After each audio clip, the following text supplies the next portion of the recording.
On the morning of March 2nd, 2026, as the sun rose over the Kuwaiti desert, American F-15E Strike Eagles were flying combat sorties in one of the most dangerous and congested airspaces on Earth. These were not routine patrols. This was Day 3 of Operation Epic Fury, the largest American military operation in the Middle East since the invasion of Iraq in 2003. Just 48 hours earlier, the United States and Israel had launched a devastating joint strike against Iran, killing Supreme Leader Ali Khamenei and dismantling Tehran's military command structure in a single night. Iran's response was ferocious. Hundreds of ballistic missiles and attack drones launched at American military bases across Kuwait, Bahrain, Qatar, the United Arab Emirates, and Saudi Arabia. Ali al-Salem Air Base in Kuwait, home to the 386th Air Expeditionary Wing and a critical hub for American air power in the Gulf, had already been struck by Iranian ballistic missiles on the first day of the war. 3 American soldiers from an Army sustainment unit stationed at a nearby base in Kuwait had already been killed by Iranian strikes, the first United States casualties of Operation Epic Fury. The airspace above Kuwait that Monday morning was a lethal maze of incoming Iranian drones approaching from the sea, Patriot missile batteries firing interceptors into the sky, and coalition fighter jets flying defensive sorties at multiple altitudes. Kuwaiti air defense forces had already engaged and destroyed hostile aerial targets at dawn, intercepting what the government described as drones approaching through maritime routes toward the small, oil-rich nation. It was in this chaotic battle space that several American F-15E Strike Eagles went down over western Kuwait, crashing near the city of Jahra, roughly 6 miles from Ali al-Salem Air Base. Dramatic footage captured by civilians on the ground showed a twin-engine fighter jet engulfed in flames, spinning in a flat tailspin with both vertical stabilizers ripped away before slamming into the desert floor in a massive fireball.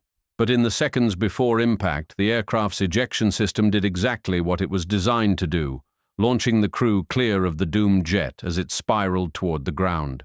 A separate video showed an American pilot descending under his parachute against the pale morning sky, with a Kuwaiti bystander heard shouting in astonishment, quote, "Look, it is a person," as the airman drifted toward the earth. Kuwaiti civilians reached the downed pilot and his weapons systems officer before military forces could arrive, sheltering the American airmen inside a civilian vehicle and driving them to safety in an extraordinary act of Allied solidarity.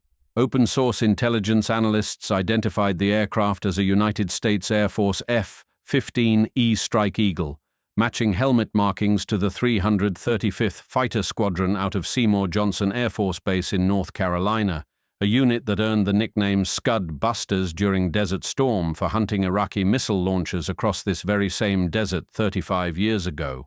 The F-15 Eagle platform holds the most remarkable air combat record in aviation history, over 104 confirmed aerial victories with 0 losses in air-to-air combat across 5 decades of service with the United States and its allies. The cause of the crash remains under official investigation, but early assessments from multiple defense analysts point toward a friendly fire incident in which a Patriot air defense missile battery may have misidentified the returning American jet as an incoming Iranian threat. This would not be unprecedented.